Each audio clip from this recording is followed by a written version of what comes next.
జాతీయ రైతు దినోత్సవం రోజున తెలంగాణలో రైతులు కన్నెర్ర చేశారు. రాష్ట్రంలో పలు చోట్ల రైతులు యూరియా బస్తాల కోసం ఆందోళనకు దిగారు. నిర్మల్ జిల్లా కడెంలో రైతులు రోడ్డుపై బైఠాయించి రాస్తారోకో చేశారు. యూరియా కోసం గత 3 రోజులుగా తిరుగుతున్నా పంపిణీ చేయట్లేదని ధర్నా చేపట్టారు.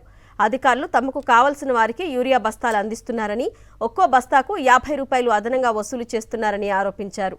బస్తా యూరియాకు ఒక జింకును తమకు అంటగడుతున్నారని మండిపడ్డారు.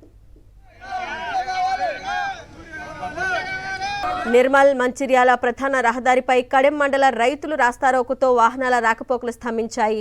విషయం తెలుసుకున్న వ్యవసాయ, పోలీసు అధికారులు ఘటనా స్థలికి చేరుకొని రైతులకు నచ్చజెప్పే ప్రయత్నం చేశారు. సమీప గ్రోమోర్ కేంద్రానికి రైతులతో కలిసి వెళ్లి రికార్డులను పరిశీలించారు. సర్వర్ సమస్యతో యూరియా ఇవ్వడంతో కొంత జాప్యం జరిగిందని అధికారులు వివరించారు. అయితే లోకల్ రైతులకు కాకుండా జిల్లాయేతర రైతులకు యూరియా ఎలా పంపిణీ చేస్తారని కడెం మండల రైతులు మండిపడ్డారు.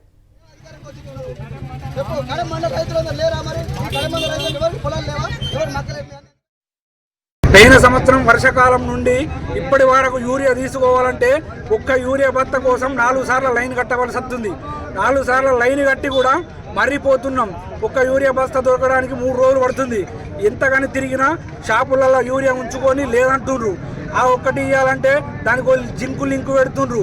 మక్కలు వేసిన వాళ్ళకు ఒక బస్తా ఎక్కువ ఎత్తురు, పొలం చేసిన వాళ్ళకు ఒకటే బస్తా ఇస్తుండ్రు. ఈ యూరియా చాలక మేము చాలా కష్టాలు పడుతున్నాం.